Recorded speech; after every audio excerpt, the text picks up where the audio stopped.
नमस्कार दोस्तों, welcome to विराज की वाणी। मैं हूं विक्की सिंह और स्वागत करता हूं आपके अपने यूट्यूब चैनल विराज की वाणी पर। उम्मीद करता हूं दोस्तों आप सब लोग खुश होंगे, स्वस्थ होंगे। तो चलिए दोस्तों, बढ़ते हैं सीधा आज की कहानी की ओर। दोस्तों, आज की कहानी को पूरा ज़रूर सुनिएगा, क्योंकि कहानी के अंत में मैं आपको इसी कहानी से मिलती जुलती एक सत्य घटना बताऊंगा, जो हाल ही के दिनों में हमारे देश में घटित हुई है। एक लापरवाही की ऐसी मिसाल जिसे जानकर सुनकर हर कोई दंग रह गया कि ऐसा भी हो सकता है क्या। तो चलिए बढ़ते हैं सीधा कहानी की ओर।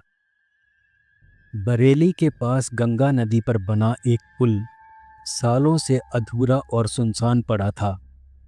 लोगों ने इसे मौत का पुल कहना शुरू कर दिया था, लेकिन प्रशासन ने इसे कभी गंभीरता से नहीं लिया। कोई चेतावनी बोर्ड नहीं, कोई बैरिगेटिंग्स नहीं, यानी वहां ऐसा कुछ भी नहीं था जो आने वाले यात्रियों को आगे होने वाले खतरे के बारे में आगाह कर सके।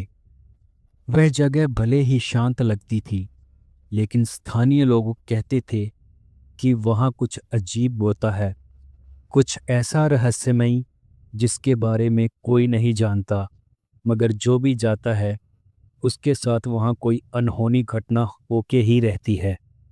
ऐसे में शर्मा परिवार उसी पुल के रास्ते अपना सफर तय कर रहा होता है। एक सर्द रात शर्मा परिवार में रमेश, उसकी पत्नी कविता और 10 साल का बेटा आर्यन अपनी कार में सवार होकर गांव लौट रहे थे। रमेश ने गूगल मैप देखा और शॉर्टकट से उसी डरावने पुल का रास्ता चुना, जहां से 20 मिनट उसके बच जाएंगे। उसने ऐसा सोचा। यह देख तभी उसकी पत्नी कविता ने असहज होकर ही पूछा, रमेश, क्या यह रास्ता सही है? कुछ सुना सुना सा लग रहा है। तो रमेश ने हंसते हुए ही जवाब दिया, अरे कविता, डरने की कोई बात नहीं, गूगल मैप थोड़ी ना गलत बताता है। यह कहते ही हंसते हुए वह गाड़ी चलाते हुए उसी पुल की तरफ बढ़ता जाता है। पुल पर चढ़ते ही अजीब ठंड महसूस होने लगती है पूरे परिवार को। हवा में एक अनजाना सा डर था। आर्यन ने खिड़की से बाहर देखते हुए ही कहा, माँ, ये पुल अधूरा क्यों लग रहा है? तभी रमेश ने कहा, अरे बेटा, ऐसा कुछ नहीं, धुंध गिरी होगी ना, तुम्हें ठीक से दिख नहीं रहा होगा। बस हम जल्दी ही ये पुल पार कर लेंगे और घर पहुंच जाएंगे।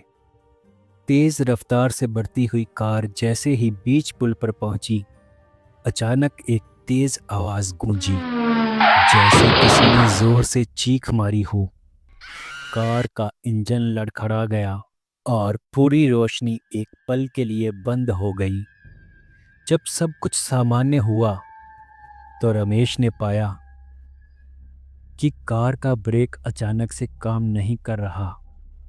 सामने का मंजर देखकर कविता ने चिल्लाते हुए ही कहा, रमेश, रुक जाओ, पुल टूटा हुआ है।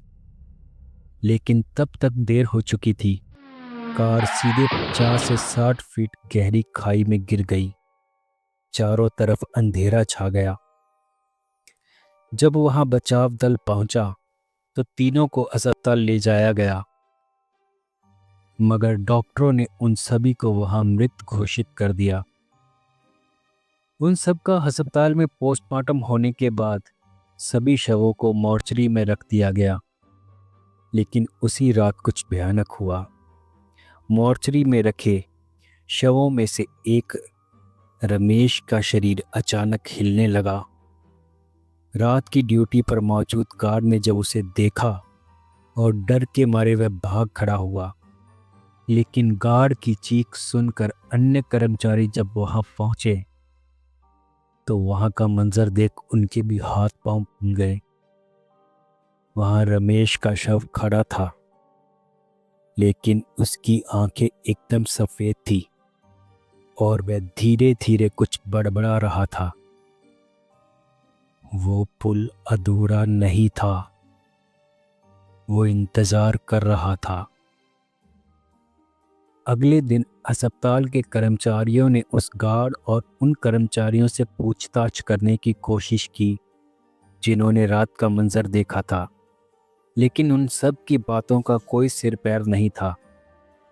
उनका कहना था कि मुर्दा उठ के बैठ गया था और जब हम आगे बढ़ने लगे तो वह उठ के खड़ा हुआ और वह कुछ बड़बड़ा रहा था। वह बार बार एक ही शब्द कह रहा था, हम अकेले नहीं थे, वहाँ कोई और भी था, वो हमें नीचे खींच रहा था। इतना कहकर ही वह शव वापस स्ट्रक्चर पर लेट गया और फिर से सब कुछ एकदम से शांत हो गया। इंक्वायरी करने आए कर्मचारियों ने जब यह सब सुना तो उन्हें भी इसमें कोई सर पैर की बात नहीं लगी। उनका कहना था कि शायद ये मौजूद कर्मचारी रात की ड्यूटी वाले नशे में होंगे, शायद इन्होंने दारू वगैरह पी रखी होगी, क्योंकि मॉर्चरी में काम करने वाले अक्सर ही कर्मचारी रात के समय दारू का सेवन कर लेते हैं ताकि उन्हें डर ना लगे। उसी रात से हॉस्पिटल में अजीब सी घटनाएं होने लगी। हॉस्पिटल की लाइट्स बार बार जलने बुझने लगती थी और रात में मॉर्चरी से तेज चीखने की आवाज़ भी आने लगी।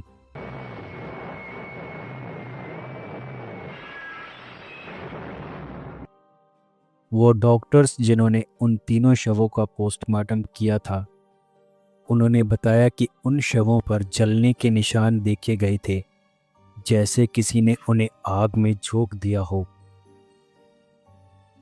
पुल के पास फिर से बचाव दल गया।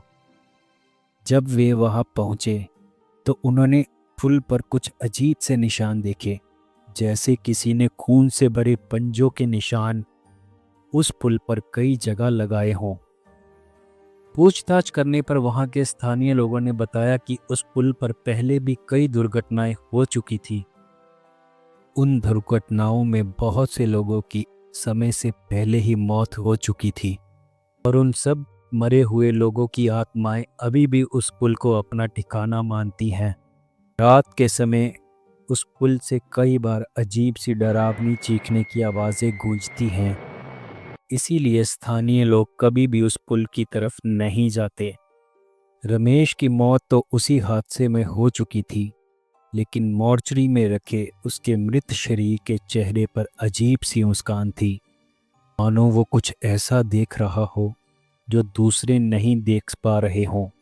कहते हैं इस घटना के बाद से प्रशासन भी हरकत में आया और उसने उस पुल की तरफ जाने पर रोक लगा दी। वहां एक चेतावनी बोर्ड भी टांग दिया गया है। गूगल मैप भी अब उसे दिखाना बंद कर चुका है, लेकिन अगर आप कभी उस रास्ते से गुजरें और रात के सन्नाटे में किसी की चीख सुनाई दे तो समझ जाइए वह पुल अब भी अपनी अगले शिकार की तलाश में है।